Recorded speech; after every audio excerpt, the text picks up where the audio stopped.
باوضو مسجد کی طرف چلنے کی فضیلت کیا ہے؟ بہت سارے لوگ جلدی سے آتے ہیں اور جماعت کھڑی ہوتی ہے اور انہوں نے کسی طرح سے وضو کر لیا، پھر آ کے معلوم پڑا پاؤں دھویا کہ نہیں دھویا، یا جلدی سے آیا چابی گاڑی میں ہی چھوڑ کے آیا، اللہ نماز میں دعا، اللہ کاش کی جلدی امام صاحب اس میں بقرہ پڑھے تو گئے کام سے۔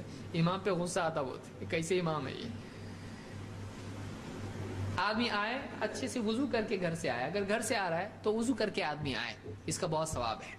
اللہ کے نبی صلی اللہ علیہ وسلم فرماتے ہیں من خرج من بیتہ متطہرا الی صلاۃ مکتوبہ، کوئی آدمی اگر اپنے گھر سے وضو کر کے فرض نماز پڑھنے کے لیے نکلتا ہے، آپ فرماتے ہیں فَأَجْرُهُ كَأَجْرِ الْحَاجِ الْمُحْرِمِ، اس کا ثواب احرام باندھ کے حج کرنے والے کی طرح ہے۔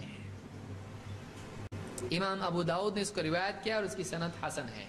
جو آدمی باوضو اپنے گھر سے مسجد کی طرف فرض نماز پڑھنے کے لیے نکلتا ہے، اس کا ثواب کیسا ہے؟ احرام باندھ کے حج کرنے والے کی طرح۔ اس کو حاجی صاحب بول سکتے، حج کرنا پڑے گا اس کو، لیکن ثواب ویسا اس کا ہے، حج ادا ہوتا نہیں ہوتا ہے۔ سبحان اللہ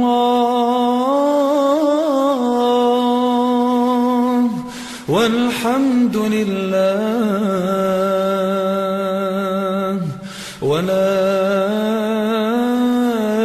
الہ الا اللہ واللہ اکبر۔ سبحان اللہ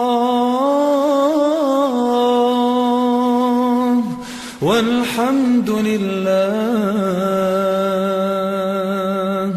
ولا